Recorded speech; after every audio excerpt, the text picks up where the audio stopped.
حکومت یہ ایک فرض سمجھتی ہے. مثال کے طور پہ چائنا میں جب انہوں نے فری ٹریڈ زون بنائے اور وہاں انڈسٹریلائزیشن شروع ہوئی تو گورنمنٹ نے شروع سے ہی اب چیز کو اپنا فرض سمجھا کہ جب انڈسٹری ایریاز جہاں شہر ایمرج ہو رہے تھے وہاں کچھ ایریاز انہوں نے ایئر مارک کر دیے کہ یہ ایریاز ہیں, بیسک فیسلٹیز گورنمنٹ نے پہنچا دی, باقی لوگوں سے کہا بھائی آپ لوگ خود سے بنا لو. ایک لمٹ رکھ دیا کہ مثال کے طور پہ انہوں نے کہا کہ 60 گز سے زیادہ بڑا گھر نہیں بناؤ. صحیح. ایک عام لیبر کلاس آدمی ہے, اس کیوں بہت بڑا گھر بنائے, اس کو ویسے ضرورت نہیں, اس کو ضرورت بھی نہیں ہے, اس کو کیوں ویسٹ کرے اپنا پیسہ. اسی طرح ایران میں جو اسلامک ریولوشن آیا اس کے تحت یہ ہوا کہ حکومت نے فرض محسوس کیا کہ جو لوگ شہر میں رہ رہے ہیں ان کو وہ اکوموڈیشن پرووائڈ کریں. تو جہاں انہوں نے گاؤں میں زمینیں برابری سے بانٹ دی 5-5 ایکڑ, وہیں شہر میں یہ کیا کہ کسی کے پاس اگر 5 گھر تھے تو اس سے کہا کہ تم ایک گھر رکھ لو, 4 گھر ہمیں دے دو, بیچ دو. صحیح. اور بیچ کے انہوں نے کیا وہ عام جو لوگ آ گئے تھے شہروں میں رہنے کے لیے ان کو انہوں نے فری دیا. تو یہ اسٹیٹ اپنا ایک رسپانسبلٹی محسوس کرتی ہے. یہاں جو ایک بالکل انڈیفرنس ہے, نہیں یہی بات ہم کہنا چاہتے ہیں, سفر کریں مریں کھپے, گورنمنٹ کو کوئی مطلب ہی نہیں ہے. یہی بات ہے کہ گورنمنٹ کا رول کہاں ہے. جب گورنمنٹ کا رول نہیں ہوتا, ایک آدمی کہیں سے بھی آئے, وہ شہر میں آتا ہے جاب نوکری کی تلاش میں, اس کو نوکری ملے یا نہ ملے یا کسی طریقے سے وہ اپنا شہر میں رہنے کا بندوبست کرے, اس کو جگہ چاہیے. پھر کیا ہوتا ہے کہ پہلے سے ہی پولیس لینڈ مافیا انہوں نے کوئی ایسے جگہوں پر کچی آبادیاں وہ اسپیس جو کسی ادارے کی ملکیت ہے یا گورنمنٹ کی ملکیت ہے, وہاں پر لوگوں نے قبضہ کرنا شروع کر دیا. کچھ شروع کے تو کچھ لوگ ہر جگہ ایسے ہوتے ہیں جو آ کے بیٹھ جاتے ہیں, لیکن جب بعد میں جتنے لوگ آتے ہیں وہ باقاعدہ پیسے سے خریدتے ہیں وہ جگہ, لینڈ مافیا سے ان سے باقاعدہ خریدتے ہیں. اورنگی ٹاؤن کی بڑی اچھی مثال ہے, پھر ان کو وہاں سے ہٹانا. یہ چیز لوگ آئے بہاری لوگ, تو وہ پہاڑ جو بالکل بیکار پڑی ہوئی تھی اس پہ جا کے جب انہوں نے بسنا چاہا تو پتہ چلا وہ تو انہوں نے کسی نے قبضہ کیا. والا کہ وہ کیسے اس کا قبضہ, بھائی وہ کون ہے, وہ اس کے پاس کوئی لیز ہے, کوئی ڈاکومنٹ ہے, کوئی اے فارم ہے, کچھ نہیں ہے, مگر وہ کہہ رہا ہے کہ بنواشی کر رہا ہے کہ یہ جگہ میری ہے, اتنے پیسے دو تو میں یہ دیتا ہوں پلاٹ. اور وہ یہ سارا کام جو نا پولیس اسٹیشن اور تانوں اس کے ملی مگت سے کرتے ہیں. حالانکہ ایک آدمی اس پاکستان سے لٹ پھٹ کے آیا ہے, اس کو بھائی رہنے دو, ایک پہاڑ پہ ہی بیٹھ رہا ہے, وہ کوئی آپ کے مین روڈ پہ تو جا کے نہیں بیٹھ رہا, کوئی آپ کے پروجیکٹ کو رکاوٹ نہیں پیدا کر. اسی طرح اگر کچھ لوگ 1970s سے اگر جا کے ماری پور کے اکراس کی زمین پہ بیٹھ گئے تو کون سا اس میں اتنا بڑا ظلم ہو گیا کہ وہ بکنا شروع ہو گیا, اس کے بعد اس میں اتنے پرابلم ہو گئے. حسین صاحب آپ کی طرف جاتا ہوں, تھوڑی سی تو تفصیل تو بتائی کہ محمدی کالونی کہنا میرے خیال میں زیادہ مناسب ہے, اس کو ایکس مچھر کالونی, یہ بہت اچھا آپ نے نام تجویز کیا ہے, اس پہ کسی کو اعتراض نہیں ہونا چاہیے. تو آپ اس کا تھوڑا سا بیک گراؤنڈ بتائیں اور پھر آپ بتائیں کہ آپ لوگ کیا چاہتے ہیں, کیا کیا جائے. یہ بھی آپ کو بتانا پڑے گا کہ اصل مالکیت اگر کسی کی ہے تو کس کی ہے, اس سے کیسے نیگوشیٹ کیا جا سکتا ہے. سب سے پہلے تو آپ کا شکریہ. گزارش یہ ہے کہ سن 70 میں جب بنگال ہم سے الگ کر دیا گیا بنگالی قوم کی مرضی کے خلاف, بالکل جو لوگ یہاں رہ گئے تھے جنہوں نے بنگال کو تسلیم نہیں کیا وہ تو یہاں ہے, لیکن کچھ لوگ ایسے تھے جنہوں نے عوامی لیگ کو سپورٹ نہیں کیا تھا, پاکستان کو سپورٹ کیا تھا. انہوں نے یہ کہا کہ ہمارا آبا و اجداد نے اس ملک کو بنایا تھا اپنے خون پسینہ دے کر, قربانیاں دے کر, 2 ٹکڑا کرنے کے لیے, ہمیں بنگلہ دیش نہیں چاہیے. تو جنہوں نے مشرقی پاکستان میں یہ آواز اٹھایا ان کے اوپر وہاں ظلم ستم بربریت شروع ہو گئی, ان کی زمینیں جائیدادیں, جی بہاری بنگالی بھی شامل تھے جو کہ پرو پاکستانی تھے. بالکل. تو ابھی تک جو ہے وہ لوگ پھر وہاں جب ظلم ستم شروع ہوا, مار کٹائی شروع ہوئی, دھن دولت چھیننا شروع کر دیا, بہو بیٹیوں کی عزتیں خراب کرنی شروع, انہوں نے جو بچی کچی جو بھی ہے وہ لے کے یہاں ہجرت کر کے آ گئے. سر ہم یہ چاہتے ہیں کہ 1947 میں بھی ہجرت ہوا ہندوستان سے, بنگال سے جو ہجرت ہوئی سن 70 کے بعد 80 تک, اس ہجرت کو بھی مانیں. اس کے بعد اب جب یہ لوگ آئے تو یہ رہیں گے کہاں؟ انہوں نے سن 70 میں آ کر یہ آباد کیا. ویسے تو اور بھی آبادیاں بنی, اور بھی آبادیاں ہیں, 102 بستیاں ہیں بنگالیوں کی کراچی میں. اچھا 102 ہے, 102 بستیاں. آپ کے خیال میں ٹوٹل بستیاں اس طرح کی کتنی ہوگی کراچی شہر میں؟ اوورال جو کچی آبادی کہتی ہے کہ یہاں پر کوئی 800 کے قریب, 800 ہے, 800 کے قریب کچی آبادی ہے پورے سندھ میں, پورے سندھ میں. اس میں بلوچی آبادیاں کتنی ہوں گی آپ کے خیال میں؟ جیسے لیاری قوم اور اب چونکہ لیاری اس کچی بستی کا حصہ نہیں رہا، لیکن آپ کو جیسے اورنگی ٹاؤن میں بہت سے علاقوں میں، آپ کو ڈالمیا میں، اس طرح جو شانتی نگر جیسا نام ہے دوسرے، اس طرح کے بہت سے اسکیڈڈ ایریا میں، وہاں پر جیسے بلوچ کالونی پل ہے، اس کے پیچھے ایک آبادی ہے، شراپی گوٹ کے آبادی، اس طرح بہت سے علاقوں میں لوگ رہتے ہیں جن کو ابھی تک لیز کی سہولت نہیں ہے. اور واقعی وہ اسی زمین کے لوگ ہیں، اسی جی بالکل. ہم لوگ اس انڈیا سے مہاجر آئے، اس سے بعد میں بنگالی آئے یا بہاری آئے، وہ سب سے بہت پہلے کے لوگ ہیں. نہیں، اصل بات تو پلاننگ کی ہے نا، مگر وہ ان کے ساتھ بھی وہی سلوک ہے، وہ ہم بعد میں آتے ہیں. جی جو اس پاکستان سے بہاری یا بنگالی کے آنے والوں کے ساتھ ہوا. تو سن 70 میں آ کر کے انہوں نے اپنی مدد آپ کی تحت بھرائی کر کے، سمندر کا کنارہ تھا یہ. اچھا. انہوں نے یہ جو ہم دیکھتے اتنی بڑی جگہ، یہ سب بھرائی کر کے. تو سعید صاحب نے دیکھا ہے کہ بیچ میں مچھر کالونی کے بیچ میں ایک بہت بڑا نالا ہے جو کہ لیاری سے ہوتا ہوا ہے. لیاری کا پانی وہاں جا رہا ہے. یہ لیاری سے اپنا یہ جو نالا ہے، نالے سے جو ادھر والا حصہ ہے ریلوے پھاٹک کی طرف کا حصہ، یہ 1980 تک جو ہے 70 سے 80 تک یہ بھر گیا تھا. اور ان کو کے پی ٹی والوں نے PT1 بھی دیا تھا. اور مزے کی بات سنیے، ان کو پتا چلا کہ کے پی ٹی کی زمین ہے کہ 10 سال کے بعد پتا چلا کہ کے پی ٹی کی. اس سے پہلے ان کو پتا ہی نہیں تھا. اچھا، ایکچولی وہ تو سمندر تھا ہے نا. ابھی انہوں نے کہا کہ روڈ ہے، ریلوے لائن ہے، اس کے بعد سے سمندر. جی، یہ تو آپ لوگوں نے بھر کے بنایا. سادے لوگ ہیں، پڑھے لکھے نہیں ہیں، اور سب کا پیشہ جو ہے ماہی گیری ہے، فشری برابر میں ہے.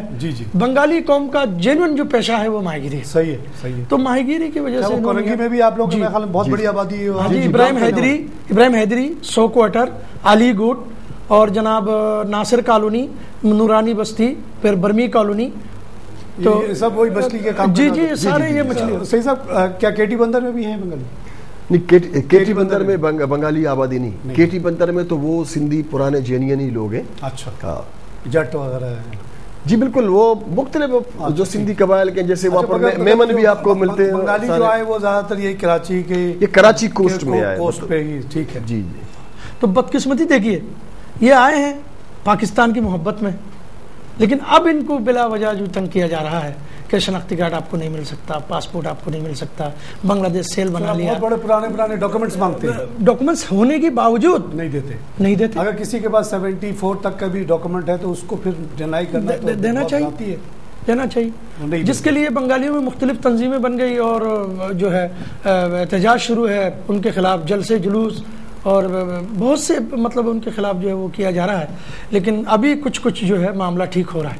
اچھا، آپ نے بتایا کہ 70 سے لے کے 80 تک وہ نالے تک تو بھرائی آپ نے وہ ہو گئی، اور اس کے بعد آپ لوگوں کو کے پی ٹی نے ریگولرائز کرنے کے لیے فارم بھی دیے. 1980 میں جب کے پی ٹی آئی کہ بھئی ہم نے تو بھرائی کر لی، ہمیں تو پتہ نہیں تھا کہ آپ کی زمین یہ تو سمندر ہے. پھر انہوں نے تقریباً وہاں مرحوم داؤد خان صاحب ہوتے تھے، تو ان کی تھرو، وہ بہت بڑے سماجی کارکن تھے، تو انہوں نے جو ہے کے پی ٹی والوں سے بات چیت کر کے پھر وہاں تقریباً 500 گھر کو جو انہوں نے PT1 بھی دیا ہے. نالے کی اس طرف جو بھرائی ہوئی ہے وہ ایسے ہوا ہے کہ 1980 کے بعد آپ کو یاد ہوگا کراچی میں بہت زیادہ ہنگامے ہوتے تھے، لوگ دور سے فشریز آتے تھے. اب جب ان کا روزی روزگار کا مسئلہ ہو گیا ہنگامے کی وجہ سے، اب کورنگی سے، موسا کالونی سے، تینٹی سے، انہوں نے جا کے جی تاکہ جاب پہ تو پہنچ جاؤ صبح. میں خود موسا کالونی میں پیدا ہوا ہوں سن 70 سے پہلے. میں فشریز میں، ظاہر ہے میرے پورے خاندان جو ہے وہاں ہے، ہم نے خود آ کے وہاں مکان بنایا، ابھی ہم وہیں رہتے ہیں. صحیح. لیکن ہم شکر گزار ہیں، جہاں آدمی کی ذریعہ معاش ہوگا وہیں بیٹھے گا وہ. لیکن شکر گزار ہے ہم سٹی گورنمنٹ کا. اچھا. جب سٹی گورنمنٹ بنی تو الحمدللہ وہاں روڈ بننا شروع ہو گئے، سیوریج کا نظام، یہ نالا والا، یہ ہر چیز. پہلے وہ ذوالفقار یونس ہمارے ٹاؤن ناظم تھے، انہوں نے بڑا اچھا کام کرا. پھر ہمایوں خان صاحب اس دفعہ. یہ کون سی سٹی گورنمنٹ جو پہلے بنی نعمت اللہ خان والی دور میں ذوالفقار یونس نے کام کرایا، جو ٹاؤن ناظم تھے، کیماڑی ٹاؤن کے جو ناظم. اب اس دفعہ جو ہے مصطفیٰ کمال کی سٹی گورنمنٹ اور ہمایوں خان صاحب جو ہے انہوں نے بہت زیادہ وہاں کام کرا، PMT لگوائی اور روڈ وغیرہ بنوائے، بہت زیادہ کام کیا. ٹھیک ہے، ہم بڑے اچھے صفائی ستھرائی کا نظام وہاں پہ آ گئی ہے. سیویج آپ کا موجود ہے؟ سیوریج موجود ہے. الیکٹریسٹی؟ جی بالکل. گیس ابھی الیکٹریسٹی، سیوریج اور ٹیلی فون، یہ 3 چیز ہیں. پانی اور گیس نہیں تھا. اب جو ہے ہمارے MPA اور MNA. اچھا ان کے فنڈ سے اب ان کی فنڈ سے ابھی انہوں نے کھدائی کر کے روڈ پہ ایک طرف پانی کا لائن, دوسری طرف جو ہے گیس کا لائن انہوں نے ڈلوا دیا. لیکن اس سے ایک نقصان ہو گیا, وہ جو روڈ ہمارے بنے تھے وہ سب کے سب ایسی کی تیسی ہوگا. اب بلدیاتی الیکشن ہو, کوئی ناظم بنے, سٹی گورنمنٹ بنے, تو جب جا کے یہ روڈ بنے گا, ورنہ یہ MP MNA سے ہی کہیں گے کہ بھائی آپ ہی بنا دو. ہاں صحیح ہے وہ. جی ہاں. نہیں تو یہ ٹھیک ہے. اب ٹوٹل آبادی اب کتنی ہے آپ کی؟ اچھا ہاں, ایک اور گزارش کر دوں, یہاں 50% جو ہے 5 لاکھ کی آبادی ہے. اس میں 50% وہ بنگالی قوم کی آبادی ہے, مگر وہ بنگالی ہے جو کہ کچھ ہجرت کر کے آئے اور کچھ لوگ جو پہلے سے تھے. ٹھیک ہے, ٹھیک ہے. اور تقریباً 30% پختون ہیں. اچھا جی. 10% جو ہے وہ میاں والی برادری ہے, 8% کچھی برادری ہے, 2% جو ہے وہ دیگر قوم, دوسری قوم ہے. اچھا 5 لاکھ کی آبادی ہے, سٹی گورنمنٹ نے اور آپ کے تھوڑے بہت MP MNA نے بھی آپ کے بہت ساری فیسلٹیز تو ماشاءاللہ ایسا لگتا ہے کہ پہلے سے بہتر رہنے کے لحاظ تو ٹھیک ہو گیا. آپ کے جہاں پہ آپ ذریعہ معاش ہے اس سے بھی آپ ماشاءاللہ بالکل. لیکن صفائی ستھرائی کا نظام جو ہے ابھی تک, صحت کا نظام آپ لوگوں کا کام ہے نا, کمیونٹی میں کچھ کریں مل کے جل کے. بس یہ ایسا ہی ہے کہ ہم نے اپنی مدد, ہمارے ایک منسٹر صاحب تھے مرحوم, اللہ ان کو جنت نصیب کرے, محمود علی صاحب. جی جی جی میں جانتا ہوں, وہ ہمارے استاد بھی ہیں. انہوں نے 2 اسکول بنوائے تھے. اچھا ہاں, اسکول اور کالج کی تو ہم نے بات کی. جی جی جی, انہوں نے ایک کی کیا پوزیشن؟ 2 اسکول بنوائے تھے, ہائی اسکول اور پرائمری اسکول دونوں ہیں الحمدللہ. اس سے مچھر کالونی کے عوام کو ان دونوں اسکولوں سے تعلیمی شعور جو ہے وہ آیا. پھر پرائیویٹ اسکول کھل گئے تقریباً 20-25. اچھا, اس میں بچے پڑھتے ہیں. What about hospitals?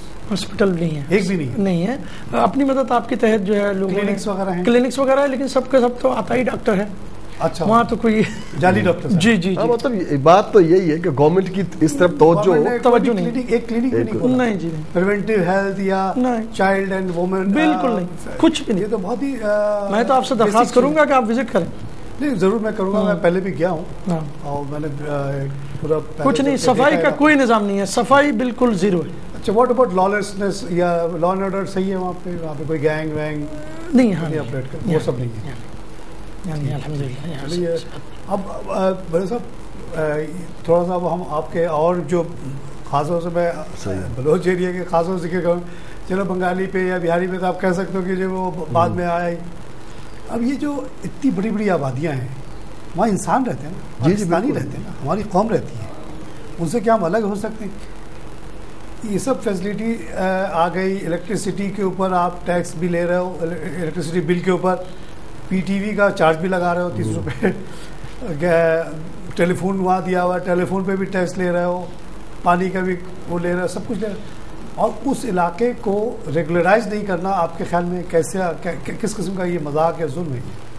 دیکھیں, میں بہت بنیادی بات کرتا ہوں کہ جس ملک میں حکومت کی, اس کے نمائندوں کی, اس کے MP MNAs کی, اس کی اسمبلی کی اور اس کے اداروں کی, ان کا کیا انٹرسٹ ہے, وہ کس طرف جو نا پلاننگ کرتے ہیں اور کس طرح سوچتے ہیں. یہ ہمیشہ بڑے لوگوں کے لیے, اور بڑی سڑک بناؤ, بڑے پل بناؤ تاکہ پیسے والوں کی گاڑی چلے اس پہ.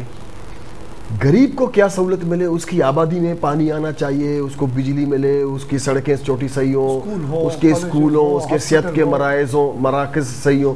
اس طرف کوئی بڑی پلاننگ نہیں ہے. ٹھیک ہے, کسی MP نے MNA نے آنے والے الیکشن کے لیے ایک سیٹ پکی کرنی ہے تو چلو بھی ہم یہ پانی کی لائن ڈال دیتے, ہم آپ کے لیے ایک اسکول کھول دیتے, ہم یہاں ڈسپنسری بنا لیتے.